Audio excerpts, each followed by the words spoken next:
வணக்கம் குட்டீஸ், தமிழோடு பழகலாம். என்ன வார்த்தை கண்டுபிடிங்க. விடை உப்பு, உறுப்பு, உவர்ப்பு, உபசரிப்பு, உடன்பிறப்பு. தமிழோடு பழகலாம் பகுதியில் இன்று பார்க்க போது 7 எழுத்து வார்த்தை. விடைய கமெண்ட்ல டைப் பண்ணுங்க. வீடியோவை சப்ஸ்கிரைப் பண்ணுங்க, லைக் பண்ணுங்க, ஷேர் பண்ணுங்க, கமெண்ட் பண்ணுங்க. குட்டீஸ், இன்னைக்கு பழமொழிகளை பற்றி படிக்கலாம் வாங்க. பழமொழி அப்படின்னா நம் முன்னோர்களின் அனுபவத்தையும் அறிவு கூர்மையையும் எடுத்து விளக்குவதாக அமைவதே பழமொழியாகும். இதை பழஞ்சொல், சொலவடை, சொலவாந்திரம், முதுச்சொல், முதுமொழி இப்படி பல பேர்களை அழைக்கிறோம். ஆனால் காமனாக இப்போ அதை நம்ம பழமொழின்னு சொல்கிறோம். இன்றைக்கி பேச்சு வகையில் சில பழமொழிகள் அர்த்தம் பொருள் தப்பாக புரிஞ்சுக்கிறோம். அது சரியான பொருளை இன்னைக்கு நம்ம தெரிஞ்சுக்கலாம் வாங்க. பழமொழி: ஆனைக்கு ஒரு காலம் வந்தால் பூனைக்கு ஒரு காலம் வரும். இந்த பழமொழியை நம்ம யானை, எலிஃபண்ட் ஒரு காலம் வந்தால் பூனைக்கு, கேட்டுக்கு ஒரு காலம் வரும் அப்படின்னு புரிஞ்சுக்கிறோம். ஆனால் உண்மையான பழமொழி நெய்க்கு ஒரு காலம் வந்தால் பூ நெய்க்கு ஒரு காலம் வரும்.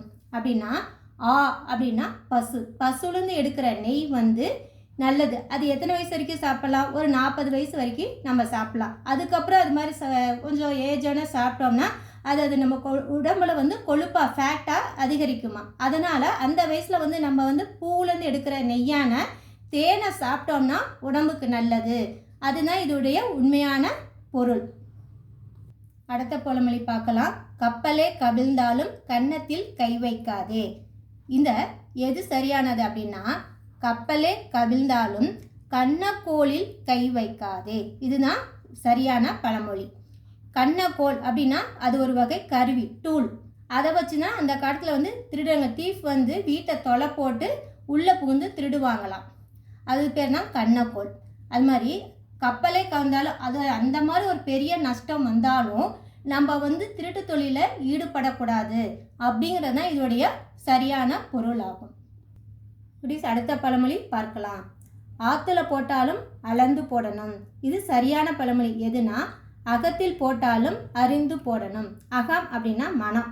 நம்ம ஒரு விஷயம் படிக்கிறோம், நல்ல விஷயங்களை பார்க்குறோம் அப்படின்னா அதை மட்டும்தான் மனசில் போய் நம்ம தெளிவாக பதிய வைக்கணும். அந்த உண்மையானதா அந்த செய்தி, நம்ம படிக்கிறது நல்ல விஷயங்கள் அதை ஆராயணும். நம்ம நல்லா தெரிஞ்சு நல்லதா அப்படின்னு தெளிவாக ஆராய்ஞ்சி அதை தான் மனசில் பதிய வைக்கணுமா. அதுதான் இதுக்கு சரியான பொருள். அகத்தில் போட்டாலும் அறிந்து போடணும். அதுக்கு மீனிங் இதுதான். குட்டீஸ், உண்மையான பழமொழி எது, அதோட பொருள் என்ன கரெக்டாக தெரிஞ்சிருப்பீங்கன்னு நினைக்கிறேன். அடுத்த வீடியோவில் சந்திக்கலாம்.